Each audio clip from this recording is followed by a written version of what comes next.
is different interest. And yes, Athav, really. This has to be a positive. There has to be a positive attitude like this one. Then it becomes very easy or funny. Otherwise, studies become a bit interestless. Otherwise, it becomes more interesting once we get interested in that part. So, welcome all, or Athav.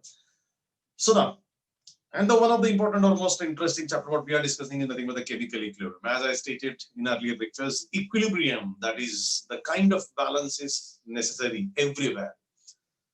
When specifically we talk about the life, we talk about the thinking, always we think balancedly, always we go ahead with the balance. There is a balance of each and everything, or naturally there exists a balance between a number of things. As I stated, atom exists because atom has the balance of positive and negative charges within it, and that's why it exists. And that is a bit kind called as a chemical equilibrium here in chemistry. We know very well there are two types of reaction. Number one is irreversible reaction, which proceeds only one direction.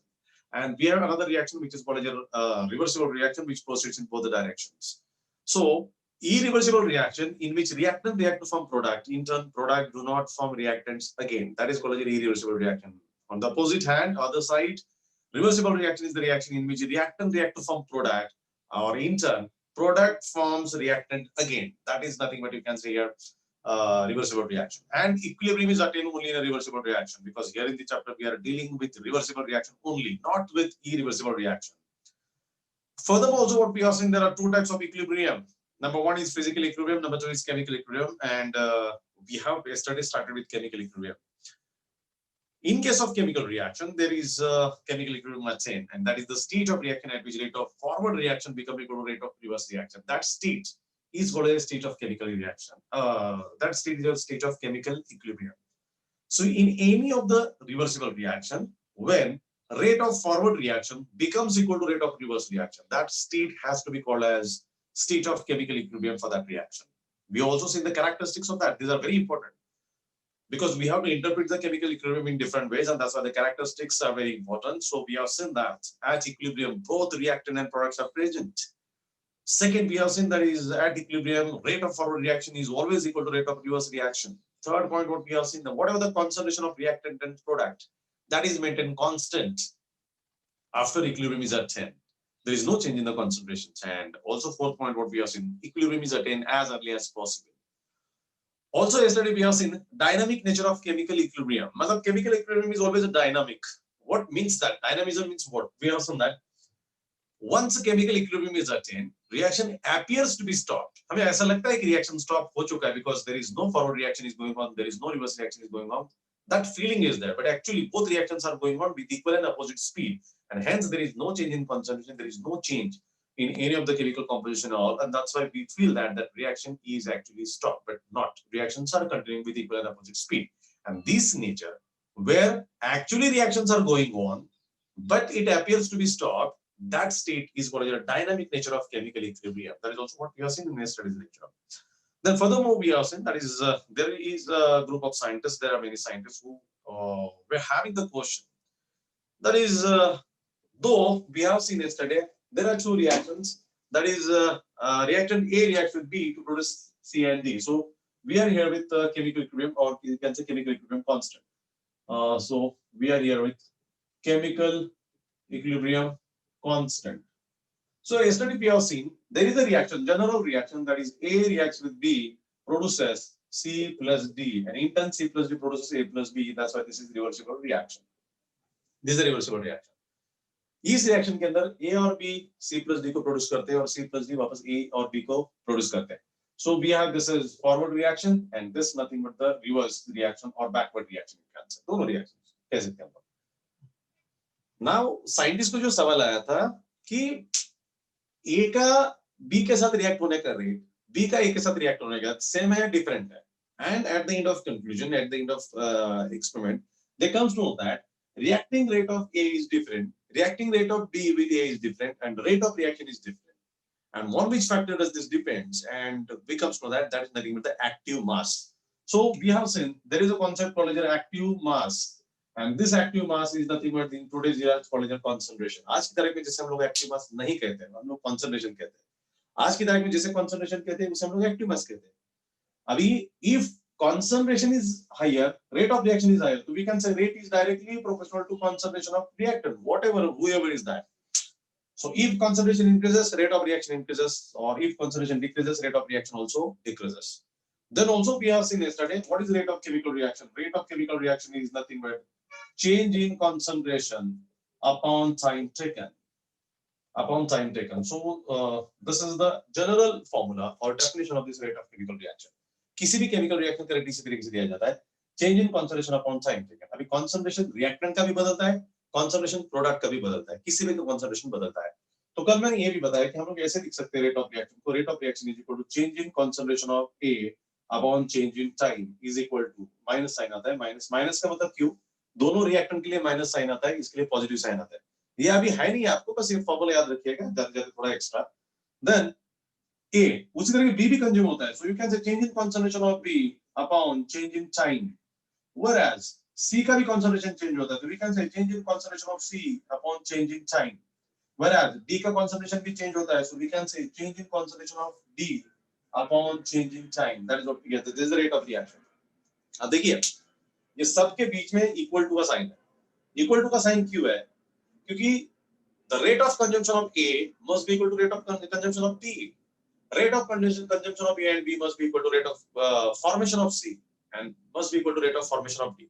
Product तैयार होते हैं और reactant consume होते हैं, तो we can say rate of consumption of A must be equal to rate of consumption of B and rate of formation of C must be equal to rate of formation of D. ये दोनों तैयार होने वाले हैं, इसलिए formation कहा जाता है, इसके लिए consumption कहा जाता है.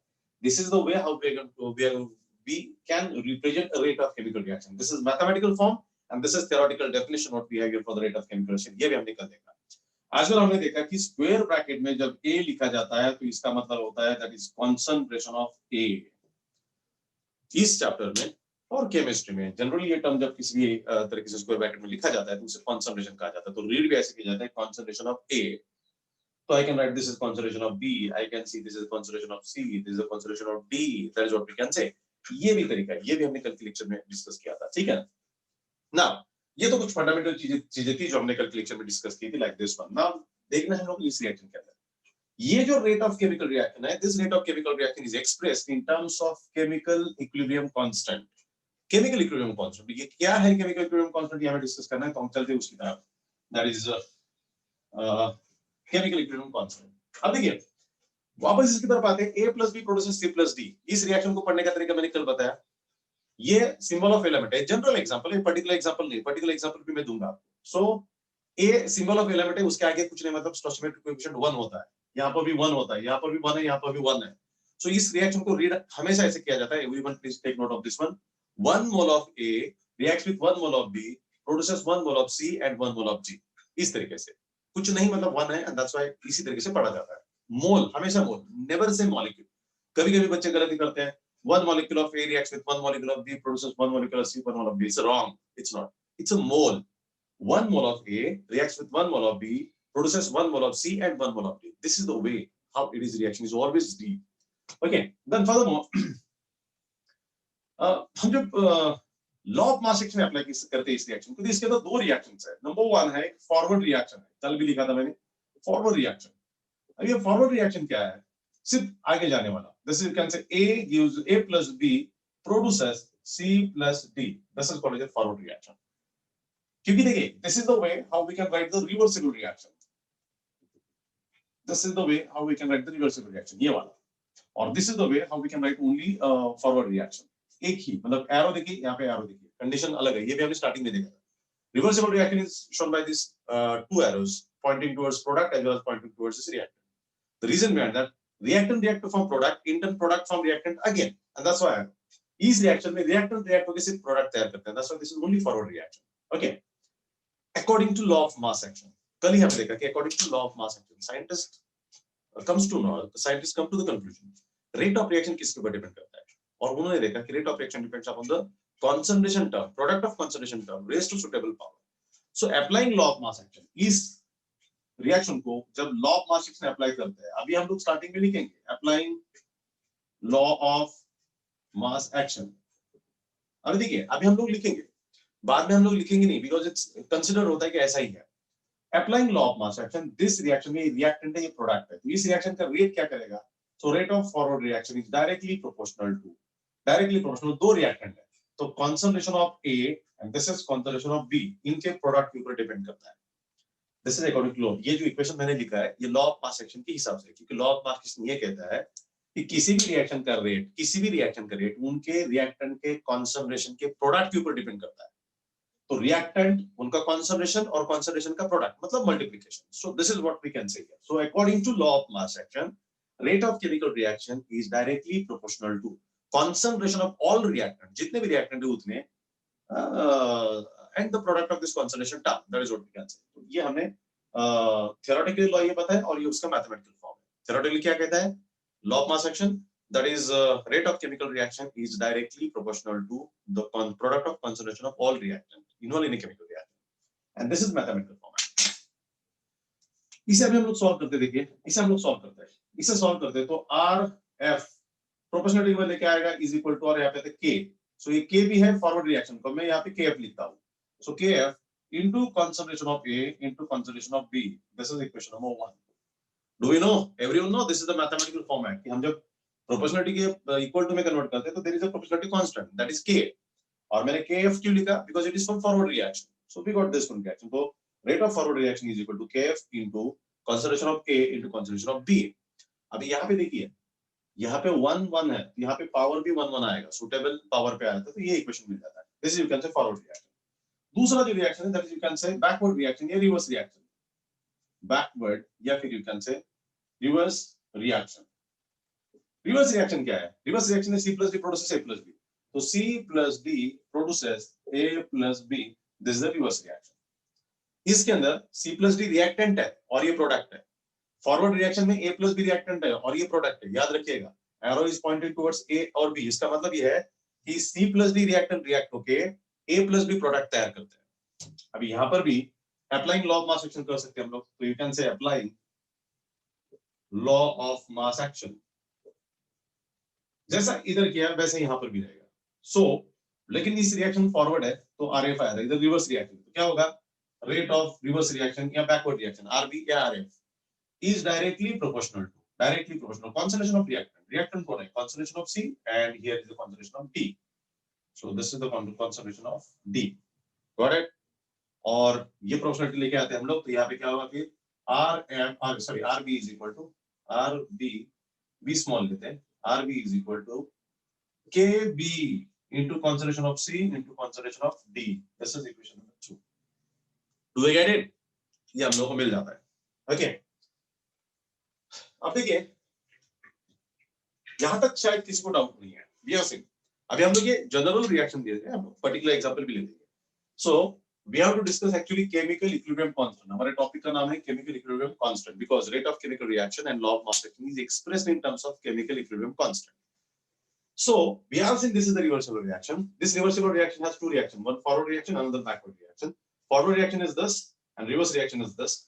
इस रिएक्शन का रेट ऐसा होगा और इस रिएक्शन का रेट ऐसा होगा. उसे सिंपलीफाई करके हमने इक्वेशन 1 एंड इक्वेशन 2 हमने फाइंड आउट किया. Now being this the reversible reaction, reaction शुरू हो जाएगा और कुछ समय के बाद इस रिएक्शन के अंदर इक्विलिब्रियम आएगा.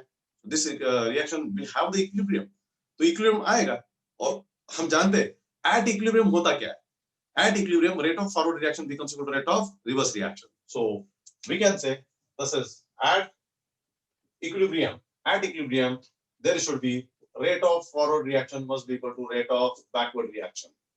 Rate of forward reaction must be equal to rate of backward reaction. तो अब देखिए, this is rate of forward reaction and this is rate of backward reaction. At equilibrium, both rate becomes equal. Both rate becomes equal at equilibrium. और दोनों equal होते हैं तो दोनों का LHS same है तो RHS भी same होना चाहिए. So in that sense you can say if RF is equal to RB, इसका मतलब ये होता है RF का वैल्यू क्या है, RHS नहीं है. So we can say KF into concentration of A into concentration of B must be equal to KB concentration of C into concentration of D. यार D लिखने को नहीं आता है. हाँ, got it? So we got this one. So at equilibrium, rate of forward reaction is always equal to rate of backward reaction. So इसके अंदर LHS same है तो RHS भी सेम होगा, तो we can write like this one. ये हम लोग लिख सकते हैं. So अभी देखिए KB को मैं इस तरफ कैरी करता हूँ तो क्या मिलेगा? KF upon KB is equal to इस टर्म को मैं इस तरफ कैरी करता हूँ तो here is concentration term of C, concentration of D upon concentration of A and concentration of B. What we get here, clear? ये हम लोग को मिल जाता है. अभी KF is a constant. कौन सा constant है? Proportionality constant. KF is a proportionality constant of forward reaction, and KB is proportionality constant of reverse reaction or backward reaction. ये दोनों भी constant है, और दोनों constant का भी constant ही होगा. So instead of this, we'll bring a big constant K, and K is equal to, we can say, concentration of C into concentration of D upon concentration of A into concentration of B. This is the equation what we get here, where K is nothing but Kf upon Kb, which is called as your equilibrium constant, या फिर chemical equilibrium constant. This K is called as this chemical equilibrium constant. So we can say this is chemical equilibrium constant. So K is nothing but the chemical equilibrium constant. तो हम लोग chemical equilibrium constant यहाँ पे मिल जाता है. Clear with this? कोई doubt किसी को? सो देखिएगा, हमने बाकी कुछ नहीं किया, जस्ट हमने एक रिवर्सिबल रिएक्शन कंसीडर किया, और इस रिवर्सिबल रिएक्शन को हमने लॉ ऑफ मास में अप्लाई किया. इसके अंदर दो रिएक्शन है, एक फॉरवर्ड रिएक्शन, एक रिवर्स रिएक्शन है. दोनों रिएक्शन का हमने रेट निकाला. This is the rate of forward reaction, this is the rate of reverse reaction और backward reaction.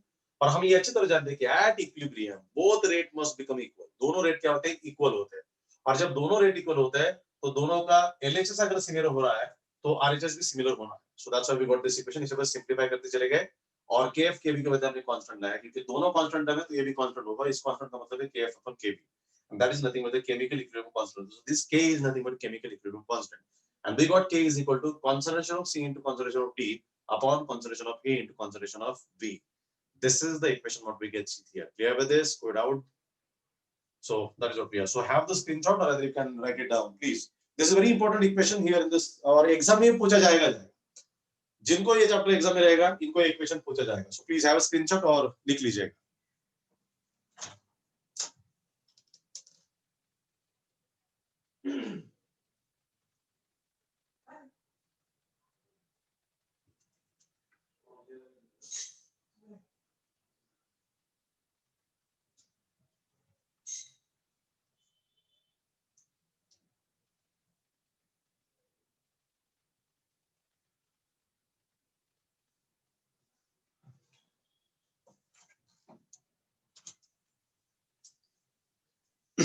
Done it is. अब देखिएगा, ये जो है इस रिएक्शन का केमिकल इक्विलिब्रियम कांस्टेंट ऐसा आता है इस रिएक्शन का. अब इसके अंदर देखिएगा, chemical equilibrium constant is a ratio. इसका डेफिनेशन भी डिफाइन कर सकते हैं स्टेटमेंट हम लोग कि ये रेशियो है. किस चीज का रेशियो है? This are the concentration terms of product. This are the C and D are the product. इस रिएक्शन के अंदर प्रोडक्ट है. So this is the product of concentration term of product. अभी प्रोडक्ट दो बार आ रहा है. पहली बार जो प्रोडक्ट आ रहा है उसका मतलब है वो प्रोडक्ट्स जो रिएक्शन में तैयार होते हैं, और दूसरी बार जो आ रहा है वो यहाँ पे मल्टीप्लिकेशन साइन है. सो एक का मल्टीप्लिकेशन मीनिंग लेना है और दूसरे का प्रोडक्ट मतलब जो तैयार होने वाला सब्सटेंस है वैसा लेना है. So in this we can say this chemical equilibrium constant is the ratio of, ratio किस चीज का रेशियो है? तो product of concentration of product मतलब resultant upon product of concentration of reactant. So these are the reactant, इनका product, और these are the product, उनका product, मतलब मल्टीप्लिकेशन. तो ऐसा भी कह सकते हैं product of concentration of resultant. Resultant मतलब तैयार होने वाले सब्सटेंस, जिसे हम लोग प्रोडक्ट भी कह सकते हैं. And this is the product of concentration of reactant, and this ratio is nothing but the chemical equilibrium constant for this reaction. इस रिएक्शन का वो केमिकल इक्विलिब्रियम कांस्टेंट है. सो इस इक्वेशन को याद रखिएगा आप लोग. K is equal to concentration of C into concentration of D upon concentration of A into concentration of B. एकदम सिंपल रिएक्शन कंसीडर किया था जिसके अंदर 1 mole of A reaction 1 mole of B produces 1 mole of C and 1 mole of D. अगर reaction बदल जाता है, जरूरी नहीं कि सारे रिएक्शन इसी फॉर्मेट में होते हैं. किसके अंदर रिएक्टेंट 1 होगा, किसके अंदर रिएक्टेंट 2 होंगे, किसके अंदर प्रोडक्ट 2 होगा, किसके अंदर प्रोडक्ट 3 होंगे, 1 होगा, whatever that. Number of moles भी अलग-अलग होते हैं. तो दूसरा मोड इस रिएक्शन को कंसीडर करते हैं हम लोग. ऐसा होता है कि suppose A moles of A reacts with B moles of B produces C moles of C plus B moles of D. ऐसा रिएक्शन, ऐसा रिएक्शन. अब इस रिएक्शन का मीनिंग कल ही मैंने बताया था आपको. इस रिएक्शन के अंदर ये जो कैपिटल लेटर्स है, ये कैपिटल लेटर्स इंडिकेट करते हैं सिंबल ऑफ एलिमेंट, और स्मॉल लेटर इंडिकेट करते हैं number of moles. Everyone getting it? Small letter indicates number of moles. This A moles of A, this is B moles of B, C moles of C substance, and D moles of D substance. Or small a, small b, small c, small d indicates the number of moles. और इनका value क्या हो सकता है 1 2 3 4 onwards, कितना भी हो सकता है, नंबर ऑफ मोल्स कितने भी हो सकते हैं, like that. So in that sense we can say इस रिएक्शन को रेट करने का तरीका क्या है. अभी अभी इस ए के आगे ए है, मतलब ये ए नंबर ऑफ मोल्स है, तो हम ऐसे कह सकते हैं A moles of A reacts with B moles of B, produces C moles of C and D moles of D. So in this sense, we have this different reaction पहले से. अभी according to law of mass action, rate of chemical reaction is directly proportional to product of concentration of reactant raised to suitable power. ऐसा है, मतलब rate of reaction doesn't only depend upon product of concentration, that depends upon product of concentration raised to suitable power. अभी suitable power है क्या? Suitable power is nothing but this number of moles. ये जो number of moles होते हैं, ये जो stoichiometric coefficient होता है, that indicates the number of moles, और number of moles power पे चले जाते हैं. तो according to law of mass action, इसके अंदर भी दो reactions हैं, forward reaction, reverse reaction. तो forward reaction वापस यही है, that is A moles of A reacts with B moles of B, produces C moles of C and D moles of D. पूरा इक्वेशन रिस्ट्रक्चर हुआ. अभी दूसरा equation है, दूसरा इक्वेशन चल रहा है. हमने दूसरा रिएक्शन कंसीडर किया. पहले में सिंपल रिएक्शन था, अभी इसमें ये रिएक्शन है. So applying law of mass action, rate of forward reaction is directly proportional to concentration of A, ये A substance, power raised to A, small a. Concentration of B raised to power of B is small b. The reason behind that, moles बढ़ रहे हैं, moles बढ़ रहे हैं. पहला एक ही मोल आया था, अभी A मोल्स आए. जैसे सिंपल देखें ना हम लोग जब कॉलेज जाते थे, स्कूल जाते थे, आप लोग तो कभी कभी भूख लगी तो हमारे महाराष्ट्र का सबसे फेवरेट टेस्ट थी वड़ा पाव, हम लोग खाते हैं, है ना. बहुत भूख लगने के बाद हम लोग वड़ा पाव खाते थे. अभी मत खाइए, अभी कोरोना चल रहा है, थोड़ा सा take care of this one, है ना. अभी हिस्ट्री बन गया, एक साल पहले खाया होगा आपने. एक वड़ा पाव खाएंगे तो उससे कुछ एक्स एनर्जी मिलेगा. एक वड़ा पाव खाएंगे तो एक्स एनर्जी मिलेगा. अगर हम दो वड़ा पाव खाएंगे तो ट्वाइस एक्स एनर्जी मिलेगा. हम तीन वड़ा पाव खाएंगे तो थ्राइस एक्स एनर्जी मिलेगा. एक वड़ा पाव का एनर्जी एक्स है तो दो वड़ा पाव का एनर्जी ट्वाइस एक्स होगा, तीन वड़ा पाव का एनर्जी 3x होगा, उतना पड़ेगा ना. तो एक ए का ए मोल आएगा, सिर्फ एक ही मोल आएगा तो अलग बात है, लेकिन ए के अगर ये नंबर ऑफ मोल्स आएंगे 1 2 3 4 तो कॉन्सेंट्रेशन बढ़ेगा. सो रेट ऑफ रिएक्शन उसके ऊपर डिपेंड करता है, और इसीलिए rate of forward reaction is directly proportional to product of concentration of reactor raised to suitable power A and B. So ये यहां पर भी आएगा A B, equation number 1. Let's consider backward reaction again. Backward reaction is this. इसके अंदर C plus D produces A plus B, लेकिन यहाँ पे C moles of C plus D moles of D produces A moles of A and B moles of B. इसे थोड़ा सा B moles of B ऐसा आता है.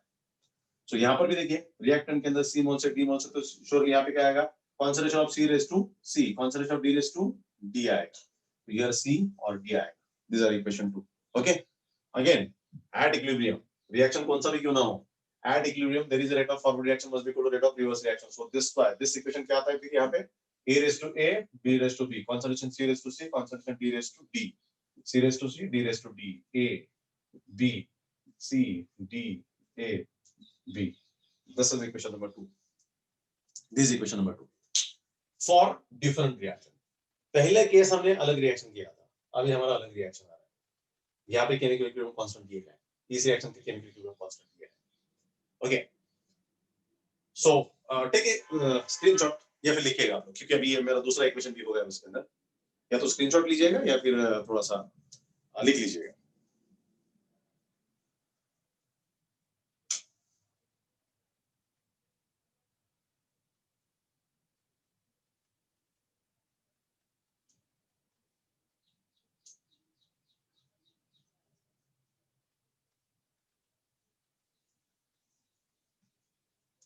Then it is okay. अब देखिएगा, once we go with it. अब देखिए, ये सेकंड रिएक्शन हमने कंसीडर किया, इसका इक्वेशन मिल गया. अब ये रहा जनरल. मैं पर्टिकुलर कुछ एग्जांपल देना चाहूंगा, इसलिए मैं इसे थोड़ा सा इरेज कर देता हूं और पर्टिकुलर के लिए जाते हैं हम लोग. ओके. ठीक. अभी देखिए, मैं पहला रिएक्शन लिखता हूं, C plus O2 gives you CO2. अब this is the example of first kind, पहले काइंड का एग्जांपल था, क्योंकि इस रिएक्शन को पढ़ने का तरीका क्या है. 1 mole of carbon reacts with 1 mole of oxygen to produce 1 mole of carbon dioxide. अभी हमने जो ये रिएक्शन लिखा था, A plus B produces C plus D, ये भी रिवर्सिबल है, ठीक है. इस रिएक्शन को कैसा पढ़ते हैं हम लोग, 1 mole of A reacts with 1 mole of B produces 1 mole of C and 1 mole of D. इसे कैसा पढ़ेंगे, 1 mole of C reacts with 1 mole of oxygen to produce 1 mole of carbon dioxide. ये दोनों में देखिए आप फर्क देखिए, यहाँ पे टू है राइट सफिक्स में, ये टू राइट सफिक्स में, राइट सफिक्स का जो टू है that never indicates number of moles, that indicates the molecule कौन से फॉर्म में एग्जिस्ट होता है ये। ओके सो ये टू जो है वो ऑक्सीजन का मॉलिक्यूल O2 के फॉर्म में एग्जिस्ट होता है ऐसा कहता है। यहाँ पे भी CO2 है, ये उसका मॉलिक्यूलर फॉर्मूला है, ये मॉलिक्यूलर फॉर्मूला है ऑक्सीजन का, ये मॉलिक्यूलर फॉर्मूला है कार्बन डाइऑक्साइड का, and this is the molecular or you can say atomic formula of carbon. So जो फिगर राइट सफिक्स में होता है that never indicates number of moles, number of moles stoichiometric coefficient, आगे का जो coefficient होता है वो हमेशा नंबर ऑफ मोल्स बताता है, हमेशा नंबर ऑफ मोल्स बताता है। कौन? ये आगे का फिगर यहाँ पे जो होता है, यहाँ पे जो भी फिगर होगा वो फिगर बताता है हम लोगों को कि ये नंबर ऑफ मोल्स होते हैं।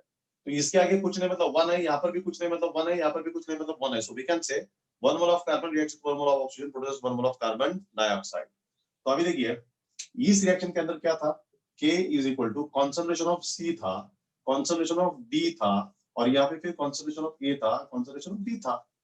अगर इस रिएक्शन का ऐसा आता है तो इस रिएक्शन का क्या आएगा, फिर बोलिए K is equal to product ये है तो इसका कॉन्सेंट्रेशन आएगा CO2 का कॉन्सेंट्रेशन अपॉन एक ही है, एक ही है। इस रिएक्शन के अंदर भले हमने दो लिखे हैं लेकिन इसके अंदर एक ही है तो एक ही लिखेंगे ना, जरूरी नहीं कि दूसरा कुछ हम बाहर से लाए, जो है वो है। सो एक ही है, सो कॉन्सेंट्रेशन ऑफ CO2 अपॉन यहाँ पे दो है, concentration of C into concentration of O2, इस तरीके से आएगा। सो बी क्लियर ना here, this is concentration of O2 ऐसा आएगा।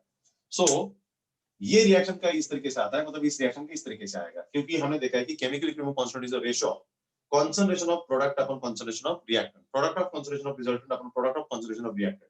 इधर भी ये रिएक्टेंट है तो नीचे आएगी, प्रोडक्ट है ऊपर आएगा। तो किसी भी रिएक्शन में सिंपली याद रखिएगा जो भी प्रोडक्ट होते हैं वो न्यूमरेटर में आते हैं और रिएक्टेंट होते हैं हमेशा डिनोमिनेटर में आएंगे। So this is what we got here for this reaction. Okay इसका हो गया। अभी दूसरा एग्जांपल लेते हैं हम लोग, that is you can second example, that is N2 plus thrice H2 produces twice NH3 इस रिएक्शन का।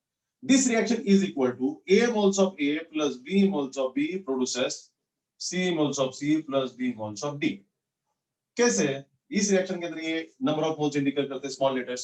सो इसका K क्या आता है? K is equal to concentration of C raised to C, concentration of D raised to D upon concentration of A raised to A into concentration of B raised to B। इस reaction का इस तरीके से मिलता है chemical equilibrium constant. तो इस reaction का क्या मिलेगा, देखिए इस रिएक्शन का दिस इज द प्रोडक्ट, तो इसके प्रोडक्ट कौन है, ये है। So this is you can से concentration of NH3, NH3 is a molecule, NH3 is a molecule, और ये 2 indicates stoichiometric coefficient, that is number of moles, that goes to the power, that has to go to the power upon you can say here like this one। So this is concentration of N2, N2 again represent number of molecule, here concentration of H2 ये 3 stoichiometric coefficient number of moles that will go to here like this one, इस तरह से लिखेंगे। got it? So this is the example of this kind and this is the example of first kind that what we have seen 1 mole। यहाँ पे क्या कहते हैं हम लोग, 1 mole of nitrogen reacts with 3 moles of hydrogen to produce 2 moles of ammonia। So these 2 3 are nothing but this capital A B C D like that, इस तरीके से है। So we got this equation। So this is the particular example, this is also particular example, there are many examples what we can write here, तो कई सारे example लिख सकते हैं हम लोग। ओके सो मैं आपको देता हूं, आप खुद बताइएगा या फिर करिएगा।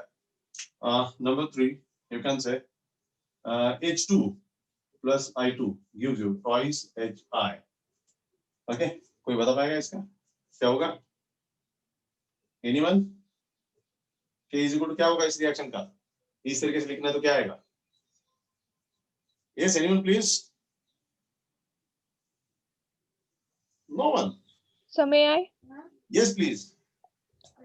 K is equals to He, concentration of He, HI concentration of HI, Hi handwrite problem sorry, concentration of HI upon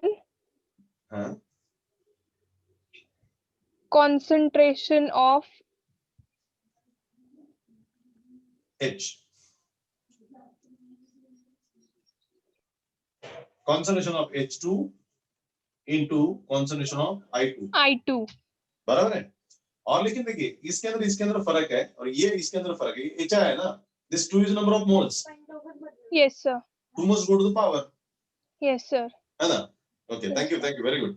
So this is what we get here, ये हम लोग इसके अंदर मिल जाता है। Clear? So hope everyone getting this। और इसके कई सारे एग्जांपल्स आपकी बुक में दिए हैं, हो सकता है मैंने दिया एग्जांपल आपकी बुक से अलग हो, that doesn't make any difference because these are just example, जो याद आया मैंने आपके सामने रख दिया, clear? So this is what we can say. So this is the chemical equilibrium constant. So we can have this chemical equilibrium constant. अब देखिए concentration जो होता है ना, this square bracket में क्या बता रहा है, concentration बता रहा है, और this concentration can be expressed in terms of partial pressure. Partial pressure नाम की एक टर्म होती है, और concentration partial pressure में एक्सप्रेस किया जा सकता है in case of gaseous substances.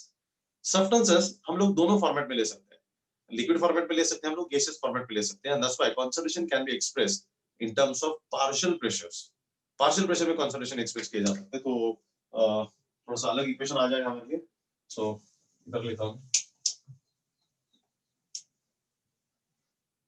So concentration express करने के there are different ways. Concentration can be expressed in many ways.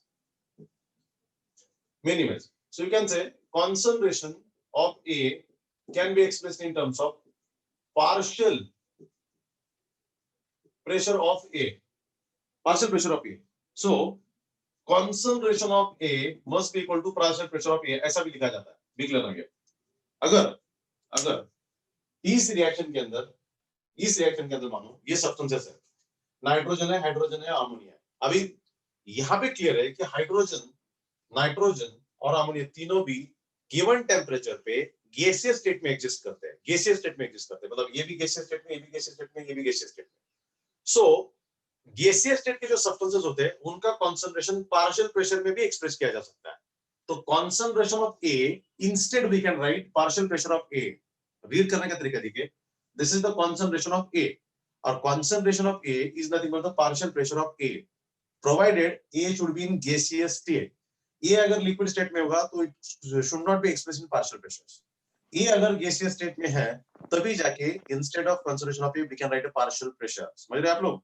So in that sense we can say हमारे पास पहला इक्वेशन था K is equal to concentration of C into concentration of D upon concentration of A into concentration of B. ऐसा है.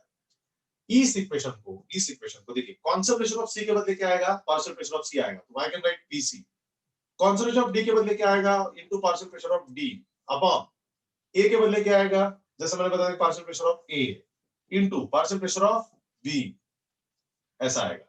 So chemical equilibrium constant can be given here in this term, can be given here in this term. ये कब? When reactants are in gaseous state.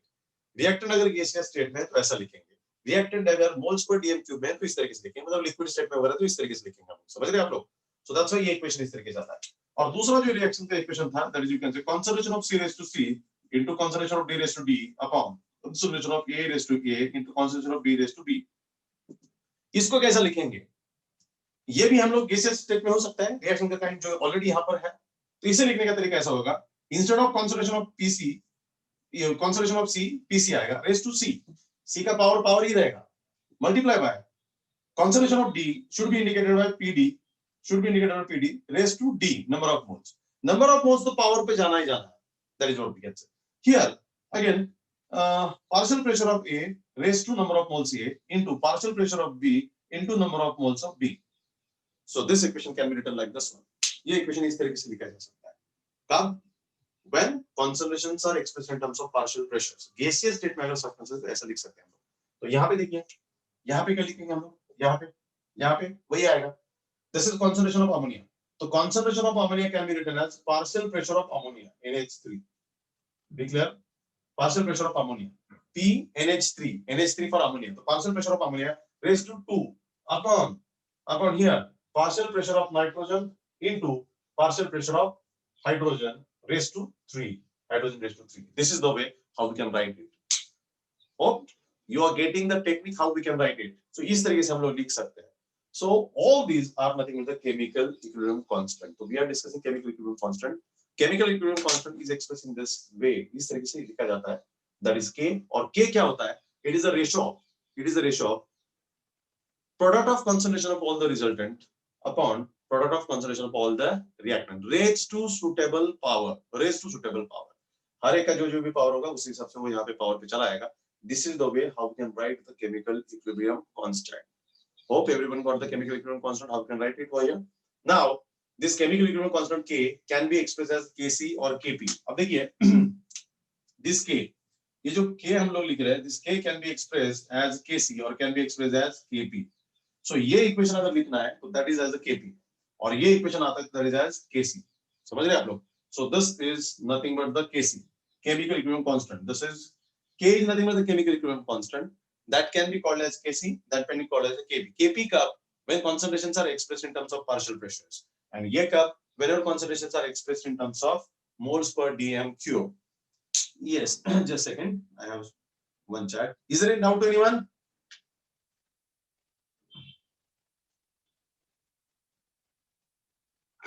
Okay. Yes, Arya has some doubt कि अगर किसी reaction में ऐसा होता है कि ये रिएक्टेंट है प्रोडक्ट है, इस रिएक्शन में देखिए मैं आपको बताना चाहूंगा, this is in solid phase, this is in gaseous phase और this is again in gaseous phase. Okay, so सारे रिएक्टेंट गैसेस में हो सकते हैं, सारे रिएक्टेंट प्रोडक्ट गैसेस में हो सकते हैं, सारे रिएक्टेंट प्रोडक्ट लिक्विड में हो सकते हैं, सारे रिएक्टेंट प्रोडक्ट सॉलिड में हो सकते हैं या फिर मिक्स भी हो सकते हैं. मतलब जैसे कि इसके अंदर ये सॉलिड है, ये गैसेस है, गैसेस है. तो अभी इसके अंदर क्या करेंगे, तो कॉन्संट्रेशन एक्सप्रेस करने का तरीका होता है, कॉन्संट्रेशन एक्सप्रेस करने का तरीका होता है. सो कॉन्संट्रेशन अगर इस तरीके के है तो हम लोग जनरली ये इक्वेशन यूज करेंगे, मतलब दिस इक्वेशन. अगर वहां पे मिक्सचर है गैसियस, लिक्विड और सॉलिड स्टेट का तो जनरली ये इक्वेशन यूज किया जाता है. अगर सारे के सारे कंपलसरी गैसियस स्टेट में है तभी जाके इसमें एक्सप्रेस किया जाता है, तभी जाके इसमें एक्सप्रेस किया जाता है. और कॉन्संट्रेशन हम कन्वर्ट भी कर सकते हैं, that's not the matter. Solid liquid का हम लोग कन्वर्ट भी कर सकते हैं गैसियस स्टेट में. कन्वर्जन के लिए भी कुछ अलग से फॉर्मूले हैं, वो हम लोग देखेंगे हायर स्टडी. लेकिन किसी भी रिएक्शन में अगर मिक्सचर मिल रहा है हम लोगों को सॉलिड, लिक्विड, गैसियस स्टेट का, तो कंपलसरी हम लोग ये इक्वेशन यूज करेंगे इन टर्म्स ऑफ कॉन्संट्रेशन. अगर सारे के सारे कंपलसरी गैसियस स्टेट में तो ये भी कर सकते हैं और ये भी कर सकते हैं. हमें वैल्यूज कौन से फॉर्मेट में दिए जाएंगे, values moles per DM cube में दिए जाएंगे या पार्शियल प्रेशर्स के फॉर्मेट में दिए जाएंगे, उसके आधार पर वो डिपेंड करता है, उसके आधार पर वो डिपेंड करता है. देखिए ये जो स्क्वायर ब्रैकेट में वो कॉन्संट्रेशन है, concentration is divided by C and C is nothing but N upon V. एक बहुत फंडामेंटल फॉर्मूला है जो हमने सम बेसिक कांसेप्ट्स केमिस्ट्री के अंदर देखा था, आपने भी कई बार देखा होगा. Concentration term is nothing but number of moles upon volume, number of moles of any substance upon volume is nothing but the concentration. तो कॉन्संट्रेशन का यूनिट क्या रहेगा फिर, number of moles per dm cube, number of moles per dm cube. So this is, you can say, moles per dm cube is the unit for this concentration term. और इसके लिए units क्या रहेगा, that is you can see partial pressures. तो pressure का जो unit रहेगा ये इनका यूनिट रहेगा. Clear with this? So that is what we can say. This equation has to be used whenever reactant has मतलब reaction has reactant and product may be in a different state, and this has to be used when all the reactants and product are in their gaseous state only. Clear with this? So this is the chemical equilibrium. We'll discuss it's a different or next stage in tomorrow's lecture. Till then, bye bye. Thank you. See you tomorrow.